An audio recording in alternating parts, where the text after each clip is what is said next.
Open with me to the book of Esther. I hope you picked up one of the handouts as you came in. It will be of no value to me because I cannot read print this small, but maybe for you it will.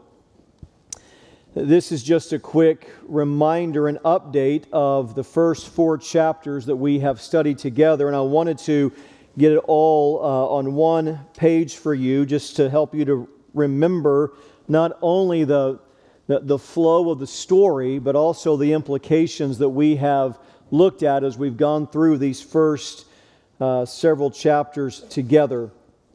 And now that we come to chapter 5 and tonight chapter 6, these 2 chapters, what we really see is the Lord as the unseen worker. I mentioned this morning that this is really that typo is my fault. There should be Esther 5 and 6.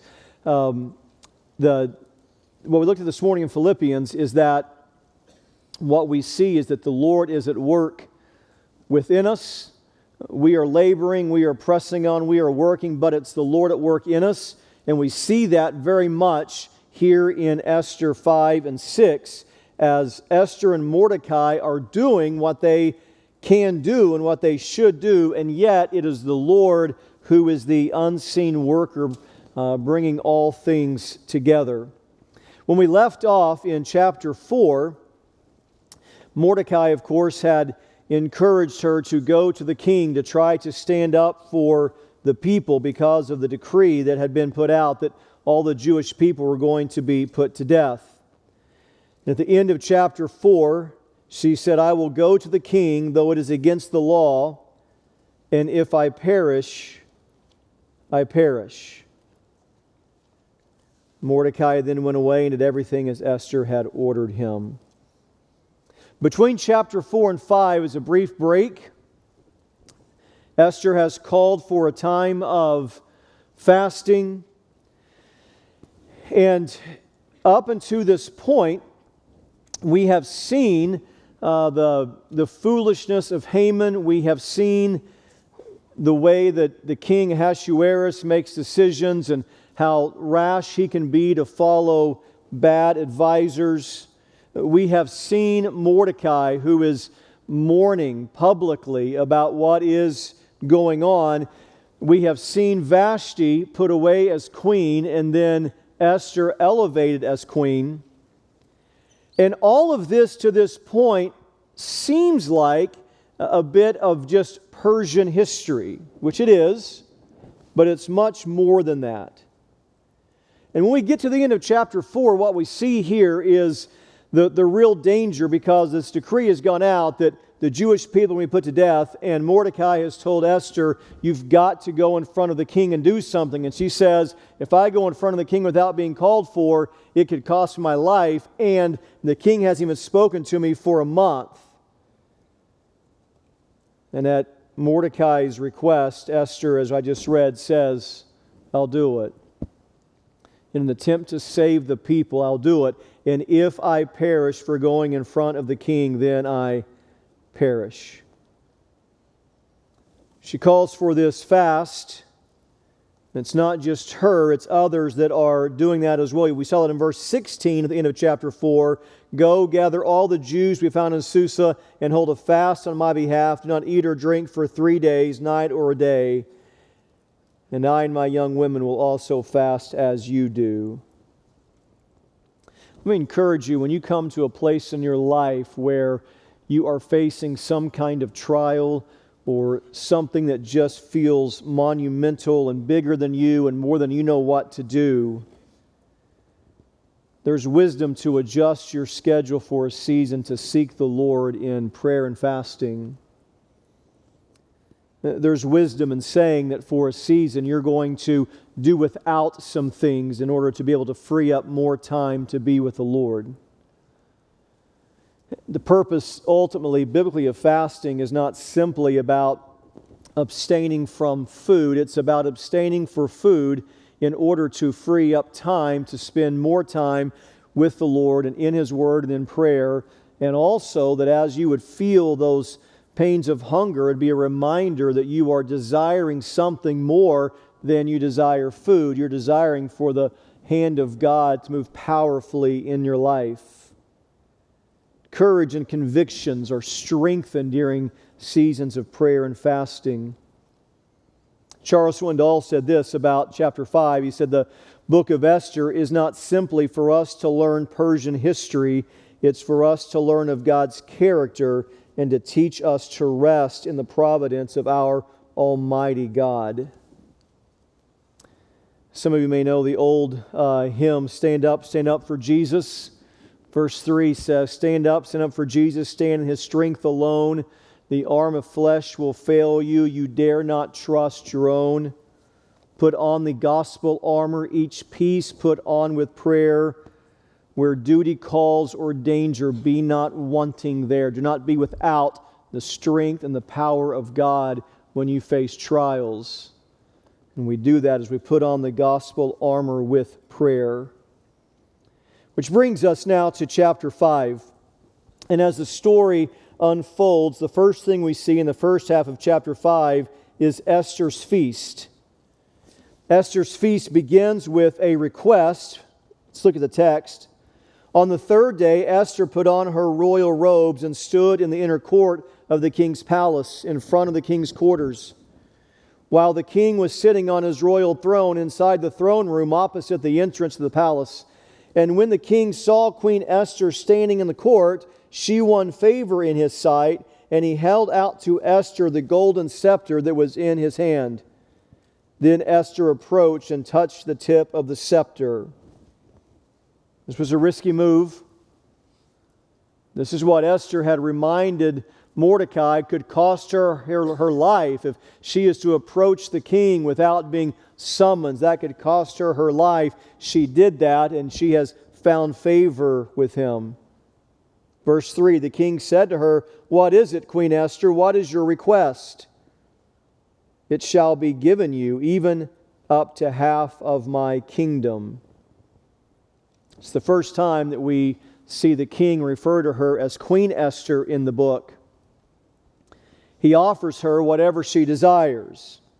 If you look at the language here, he says, up to half my kingdom. That's a common expression of the day that would, for royalty, indicate generosity, wealth, and power. The purpose of that statement is that he is responding favorably to her request.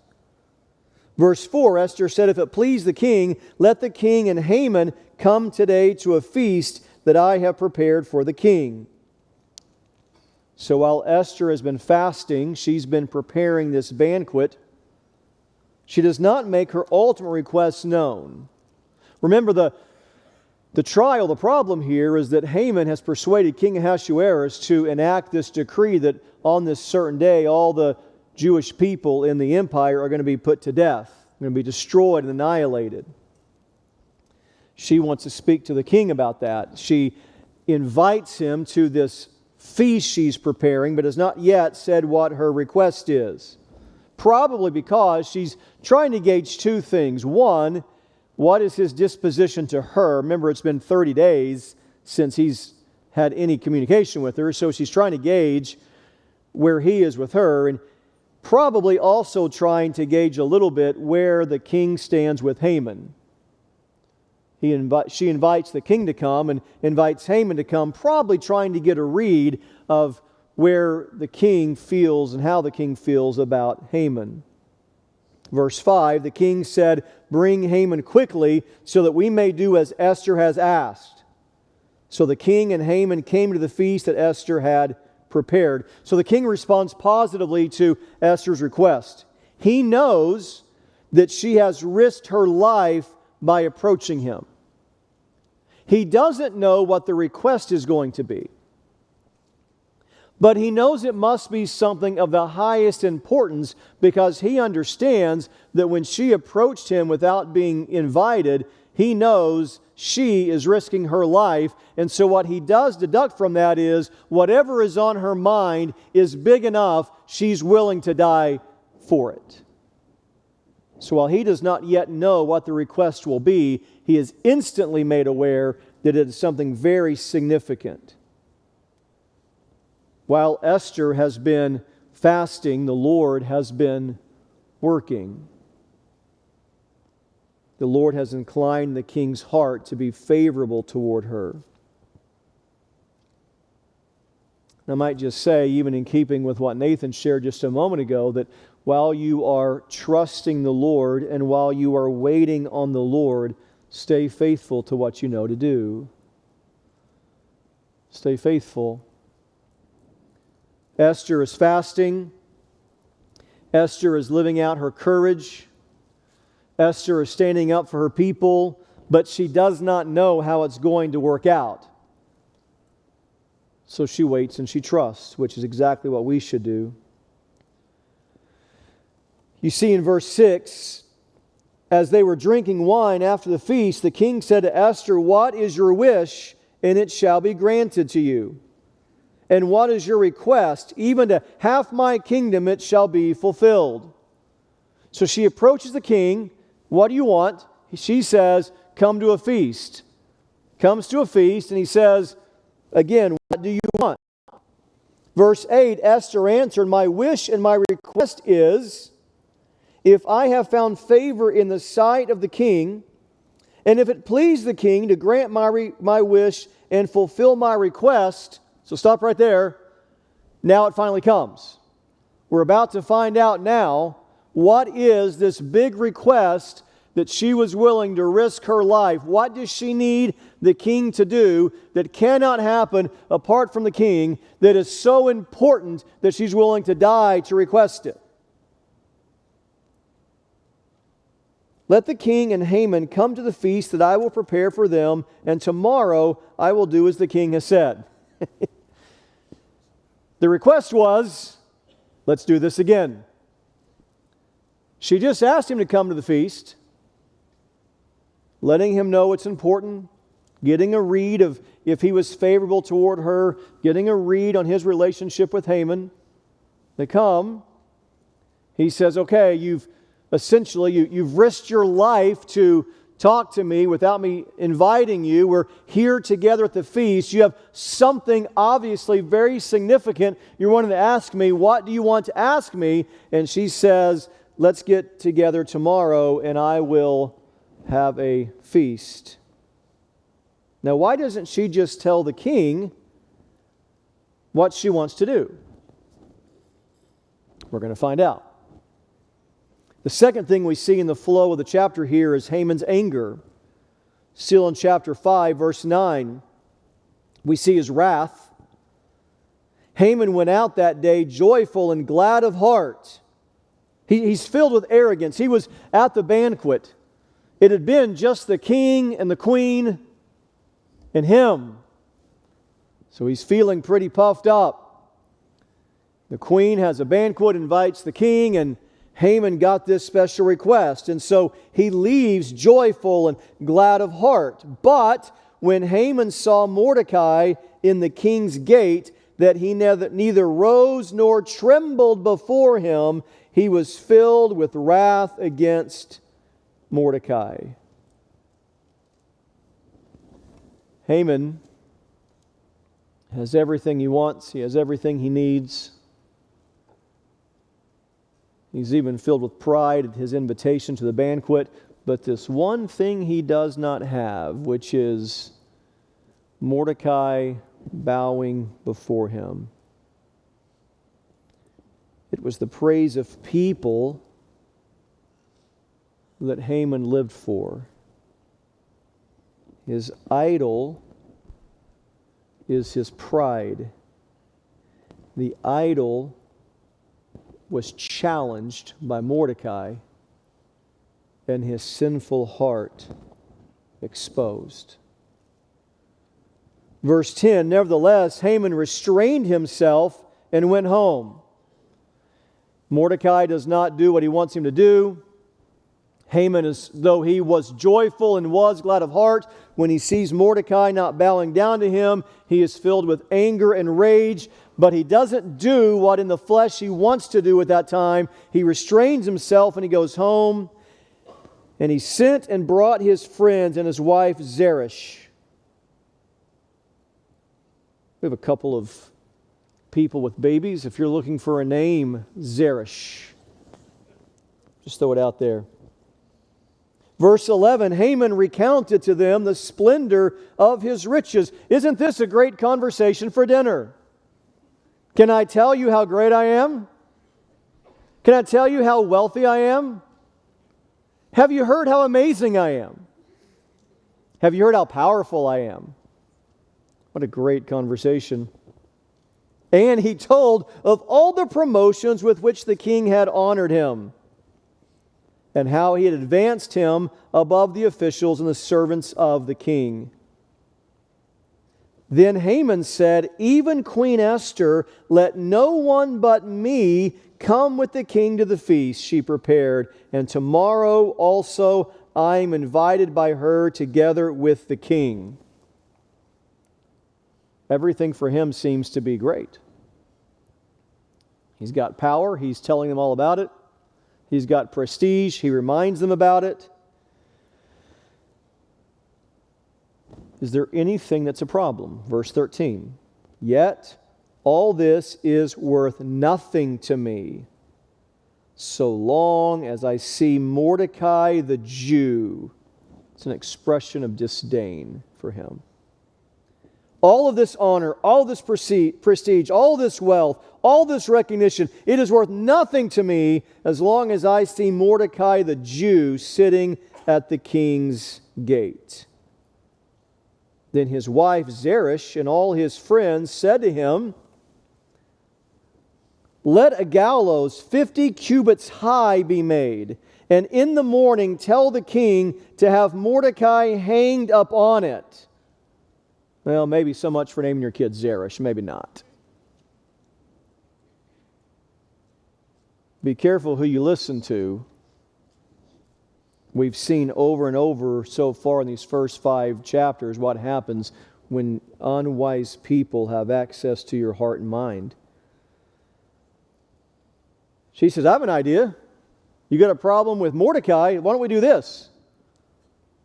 She says, build some gallows, 50 cubits high, and then go joyfully with the king to the feast. I mean, after all, what would make for a more joyful dinner than knowing you're about to kill someone you don't like? That's what Zeresh says. 50 cubits, 75 feet. Just by way of interest for some historically, there's a little bit of difference of opinion among scholars of what that would precisely mean. Some take that to just be an expression meaning of something very, very high. Just build something as high and tall as we can. Others would say, no, it really is something 75 feet. Probably can't build something overnight 75 feet tall. So what this may mean is that you've got a pole for the gallows and just put it on the top of a building or on the top of a cliff or the top of a hill. So not necessarily that the pole itself is 75 feet, but that it would be hanging 75 feet above the ground. That would likely be what is taking place. This idea pleased Haman, and he had the gallows made. And as the pole is being put up that night, Haman smiles with delight, rehearsing in his mind the joy he will feel as he anticipates the gruesome death of Mordecai. This is what pride does. It makes you unreasonable. It drives you to do foolish things. Chapter 6, we see the king's decision. It starts with the sleepless night. Verse 1. On that night, the king could not sleep. The text doesn't give us a reason for the king's insomnia. I think we can figure out what it is, though. It's surely the unspoken request of Esther, wouldn't you think? She has risked her life to talk to him, and so he's wondering immediately, what is this about? This must be something huge, and they have the banquet, and at the banquet he says, okay, finally, please tell me, what do you want? I'll give you anything up to half my kingdom, meaning I'm in a good mood, and I'm feeling generous, and I care for you, and whatever you ask me, I will grant it. I'll give it to you. What is it that you want? And she says, okay, well, let's meet again tomorrow, and then I will make my request known. The text doesn't tell us why the king can't sleep, but that surely has to be it. What is it that's so important she was willing to risk her life to come in my presence unannounced? And what is it that's so important that she didn't even say what it was, but she once again was kind of testing to see where I was, if I was favorable to her? What in the world is this request going to be? Now, what we know, you and I, on this side of the story, is that God is at work. As one author put it, between the lines and behind the scenes, out of focus and incognito, the Lord continued to work to accomplish all of His holy will. Back to the text here in chapter 6. He gave orders to bring the book of memorable deeds, the Chronicles, and they were read before the king. Why did the king ask for them to bring the books of all of the Chronicles, all of the deeds? Because he can't sleep. When I was a youth minister at camp, my first year, I had no idea what I was doing, and it was a war zone. I barely survived. So the next year, I had like 12 months to prepare for camp.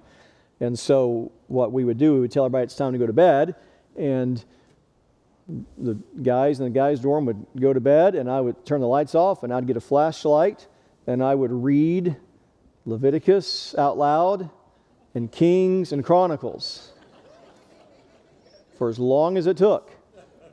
Either they were going to learn some Old Testament history or they were going to go to sleep. And I was fine with either result. It's kind of what the king does. Bring me the book of memorable deeds. Bring me the Chronicles. Then they were read before the king. He can't sleep, so maybe his thought is, this will be so dry, dusty, and boring, it'll put me to sleep. Or if it doesn't put him to sleep, at least he's going to learn and read and be reminded of some of the historical events that have taken place. Coincidentally, though it would seem he just can't sleep, there's actually an amazing providence at work behind this. Because while he can't sleep, he asked for the books to be read. If he were asleep, he would have never asked for the books to be read. He asked for the books to be read, and it just so happens, verse 2, that it was found written how Mordecai had told Bigthana and Teresh, two of the king's eunuchs who guarded the threshold and who had sought to lay hands on King Ahasuerus. Remember that from a few weeks ago? Go back to chapter 2 for just a minute.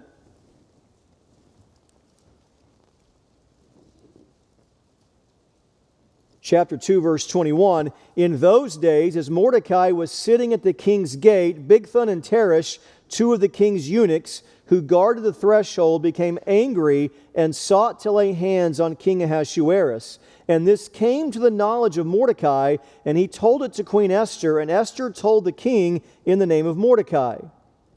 When the affair was investigated and found to be so, the men were both hanged on the gallows. And it was recorded in the book of the Chronicles in the presence of the king. Just normal stuff. No miracle. No natural law broken. Just put in the books that this guy Mordecai discovered the plot, revealed the plot, and saved the king's life. Fast forward to this night. The king can't sleep. Just a coincidence. I can't sleep. Bring me the Chronicles and read it. Just a coincidence. Right? And of course not. This is all the providence of God. These aren't miracles. This is God's providence. Which, as I said at the very beginning of our study, if you learn to see the providence of God, you'll never go through life the same again. The king can't sleep. He asks for the Chronicles to be read. His men bring the books, open it up. Just so happens, they tell the story that has happened recently about Mordecai and Bigthana and Teresh. Verse 3, the king said, "What honor or distinction has been bestowed on Mordecai for this?" Now you might think the king would know that. It was his life that was at risk here.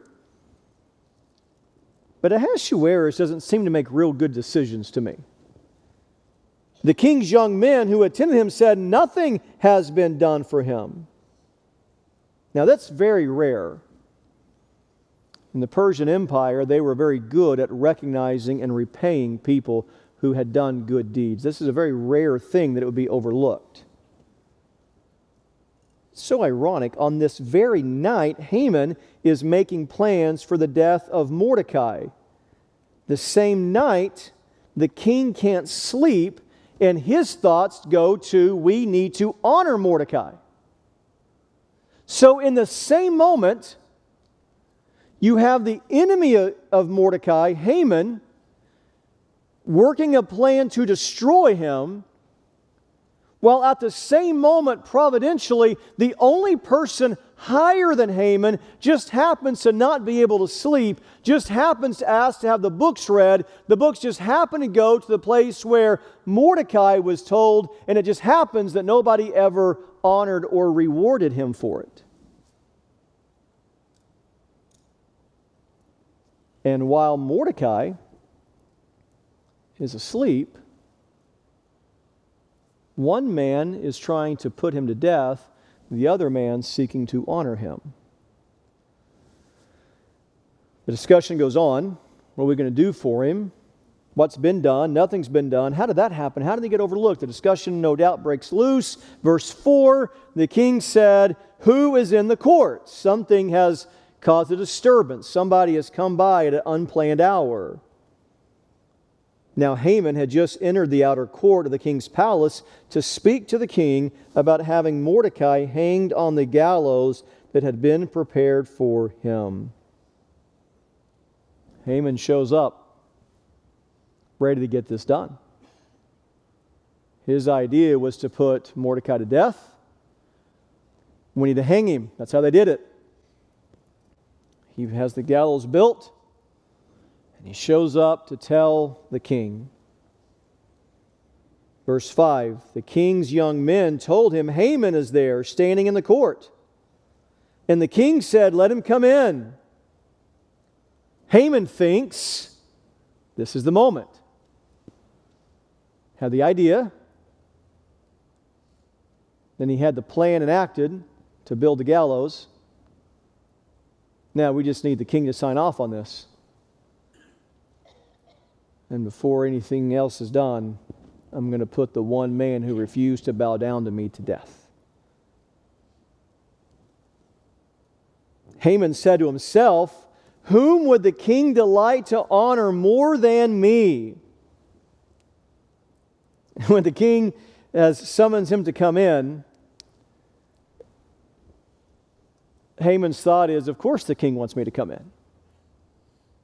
I mean, who else would the king want to see than me?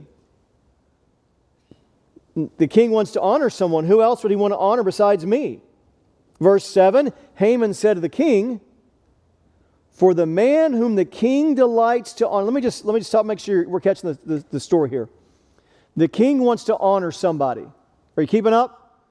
What's the name of the man the king is wanting to honor? Mordecai. Somebody else wants Mordecai put to death. What's his name? Haman. The king, Ahasuerus or Xerxes, tells Haman to come on in because someone's going to be honored. And Haman says, "Sounds good to me. Yeah, here I am. Lucky for you."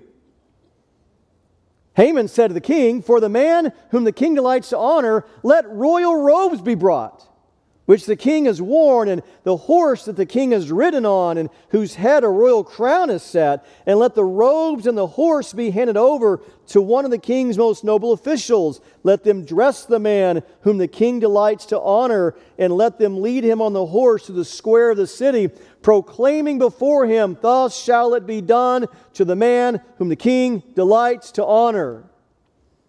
Haman says, here's how you honor somebody, king. Get a robe, get a horse, get a crown, have a parade, proclaim this man's greatness. Haman was asking for it all. Verse 10, Haman's shame. Then the king said to Haman, "Hurry, take the robes and the horse as you have said." And Haman, just stop for a minute. Haman's thinking what? Let's ride. Let's go. Give me my robe. Give me my crown. Give me my parade. In fact, what Haman was actually requesting was to be treated like a king in public. Had the king had realized Haman was asking for this for himself, he could have had him put to death for treason for demanding the throne of Ahasuerus. "Hurry, take the robes and the horse as you have said, and do so to Mordecai the Jew, who sits at the king's gate. Leave out nothing that you have mentioned." It's quite a twist, isn't it? The king says, "You know what, Haman? Good idea. Let's get a robe. Good idea. Let's get a crown. Good idea. Let's get a horse. Good idea. Let's parade this man. Let's honor this man." And Haman says, "You want me to honor who?" It's Mordecai. It's worth noting, the king does not connect the Jewishness of Mordecai with the decree that Haman has authorized for him to put the Jews to death, because the king never even worked to find out who the people were that Haman wanted to put to death. This is quite some decision-making in the kingdom. Verse 11, Haman took the robes and the horse, and he dressed Mordecai and led him through the square of the city, proclaiming before him, "Thus shall it be done to the man whom the king delights to honor." If you were going to reenact this, it would not even be possible to put into words what's going on in the heart of the person who is playing Haman right now. It's not just that he thought he was going to be honored and it's not. It's not just that it is the one who refused to bow down to him that is being honored. Remember, Mordecai won't bow down to Haman the Agagite because Mordecai is a Jew. And now Haman the Agagite is having to promote Mordecai. As one man said, this must have tasted like ashes in his mouth as he proclaims these words.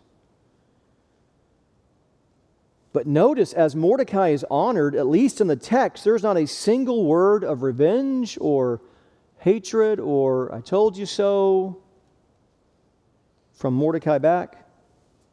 Verse 12, then Mordecai returned to the king's gate, but Haman hurried to his house mourning and with his head covered. Question: why did Mordecai go to the king's gate? Answer: because that's where he always went. When he was worried, that's where he went. When he was grieving, that's where he went. And now that he's been promoted, That's where he went. Don't let the circumstances of life change who you are. Be who you're supposed to be. He doesn't try to force his way into the king's palace. He goes back to the gate because the gate was as far as he could go. He doesn't try to force more than is there. He goes where he's always been. Now, the last time we saw Haman at home, he was talking with his wife and his buddies, reminding them how great he was. Did I mention to you all my promotions? Oh, I covered that. Did I mention to you how powerful I am? Oh, you've heard about that. Did I mention to you how much money I've been given? Oh, I've covered that. Haman, in verse 13, told his wife Zeresh and all his friends everything that had happened to him. Then his wise men and his wife Zeresh said to him, "If Mordecai, before whom you have begun to fall, is of the Jewish people, you will not overcome him, but will surely fall before him." While they were yet talking with him, the king's eunuchs arrived. And they hurried to bring Haman to the feast that Esther had prepared.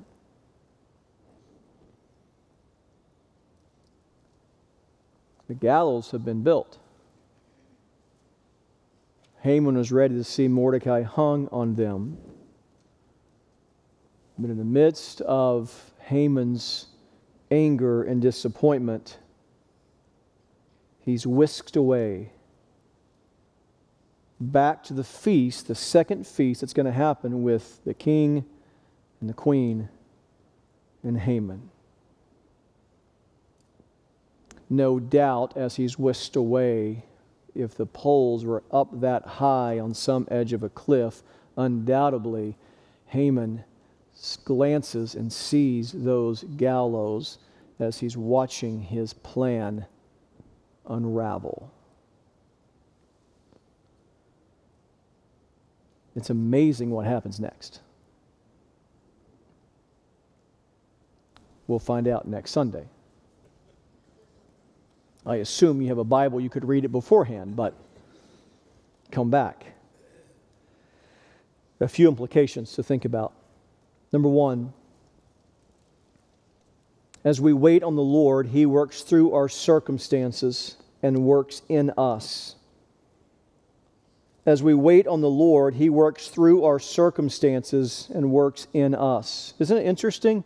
When there's something we're asking the Lord to do, it seems like what we really want, what we normally ask, is God, just fix this. Just change the problem.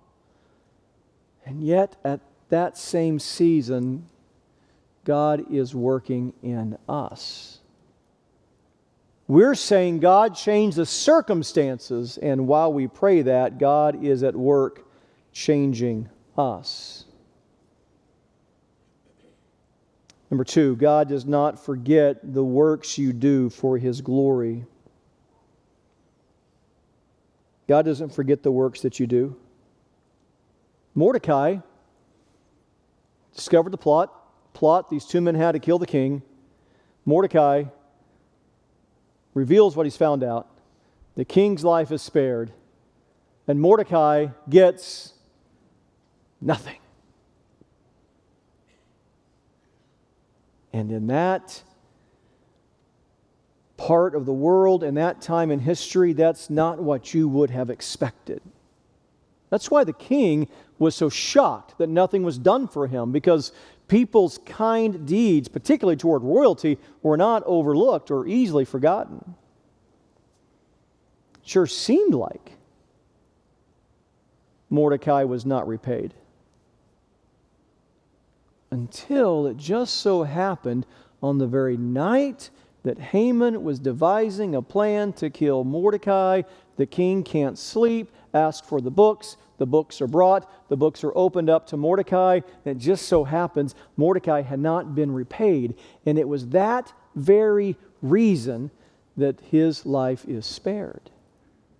So, maybe you're not rewarded in the way that you expected as quickly as you anticipated. Trust the Lord. Trust the Lord who sees all things and rewards His people. Hebrews 6:10 says, God is not unjust so as to overlook your work and the love that you have shown for His name in serving the saints. God has not forgotten you. Stay faithful. Stay obedient. The Lord does not forget the works you do for His glory. Third, leave vengeance and ultimate justice to the Lord. Leave vengeance and ultimate justice to the Lord. I wish we had time. We just stay here and go on to chapter 7. I mean, I've got time, but I don't know. I've got time. You've got hunger and kids in the nursery, so we can't. I get it. But I suppose most of you know what happens to Haman. If you don't know, I'll give you a hint. It ain't good.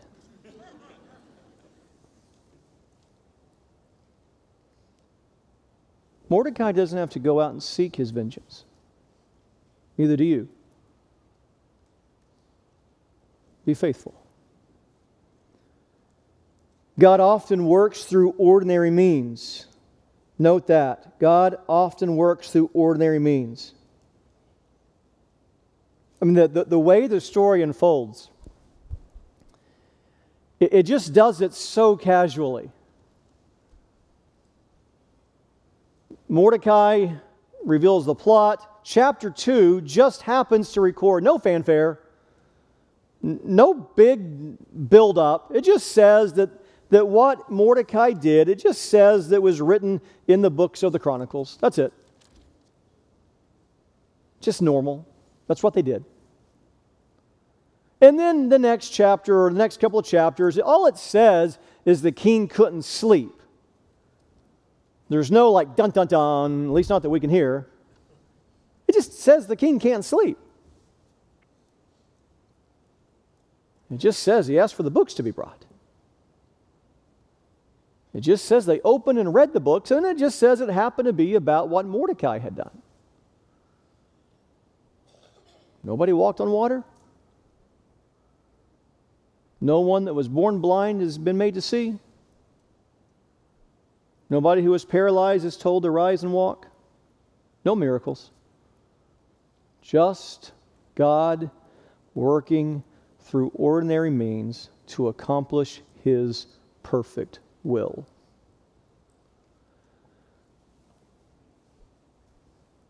I've not seen in my lifetime a man walk on water. I've not seen anyone who was paralyzed, touched, and told to rise and walk. I've not seen someone who was laid in the tomb dead, brought back to life several days later. I believe in every one of those miracles that were recorded in Scripture. I have no trouble believing that God can do that. None. I believe with all my heart. But it's not been my experience. Because those miracles are the exception. Let me tell you what's not the exception. God working through ordinary means to accomplish His will and bless His people. That's not unusual. And every single one of you, I promise you, could look back at your life and find non-miraculous ways that the Lord has blessed you and accomplished His will. How you met your spouse, how you found your job, how you found the church, how you made the relationship. We could go over and over and over and over and over, and every one of us could in detail describe how the providential hand of God has been all over our lives. You know what the really good news is? What was Mordecai doing when this amazing work of providence was happening? What was he doing? Sleeping. Why?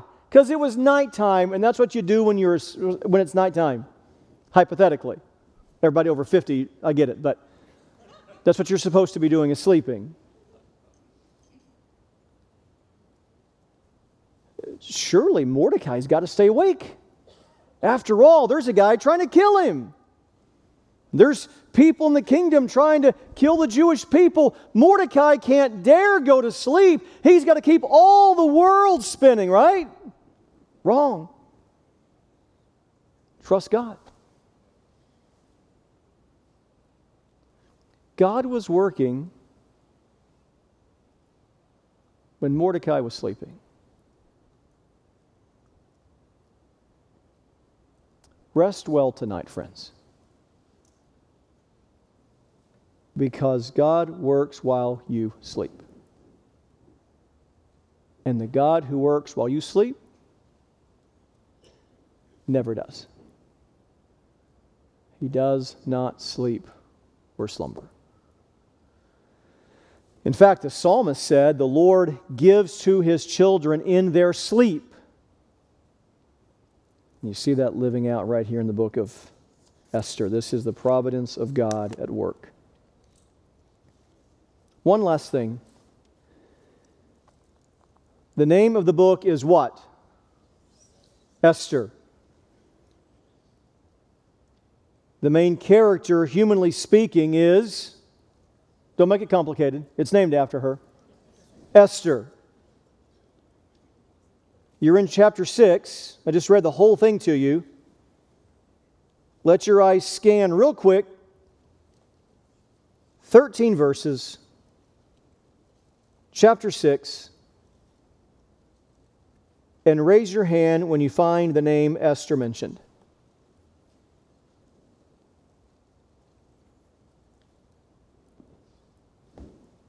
It's not there. Until you get to the end. Right? What happened to Esther during all the work? She's the main character. You don't even find her name till you get to the very end. And what's going to happen when you get to chapter 7? Well, that's what you got to come back and see. How does the story unfold if the main character isn't even working? Well, it's because I asked you who the main character was, humanly speaking. Who's the main character?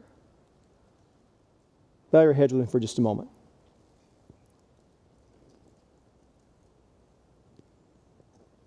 In your life, the main character is God. Would you rest in that? In chapter 6, for 13 verses, you don't even see her name. This is the climactic event. This is when it's all coming down, and you don't even find her name until you get to the very end of the chapter,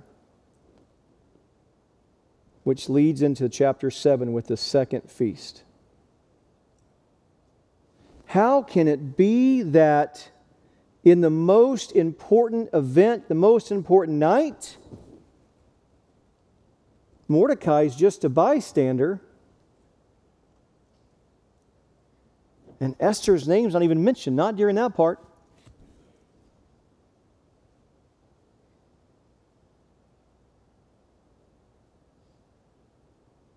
Well, the answer is because Esther's not the most important character. God is. Haman's not the one with all the power. Ahasuerus isn't the ultimate king. God is.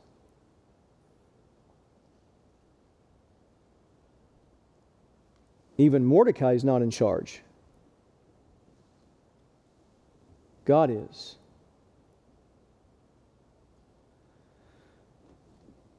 chapter 6 ends. Verse 14 sets up chapter 7. While they were yet talking with him, the king's eunuchs arrived and hurried to bring Haman to the feast that Esther had prepared.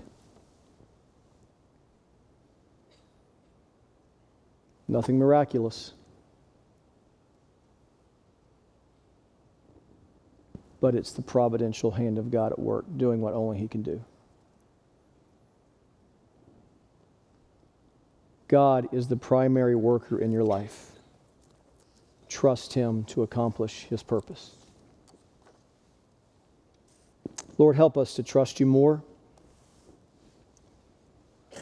Help us to rest in Your word.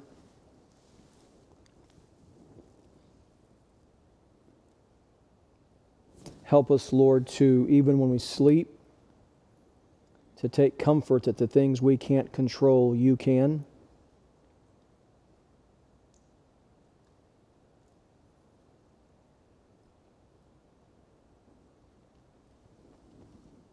And help us, Lord, to look for Your hand of providence working among us.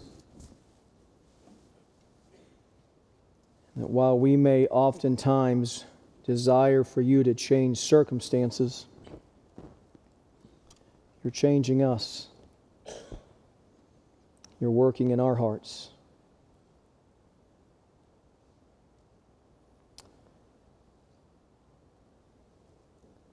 Lord, whether we feel overlooked or honored,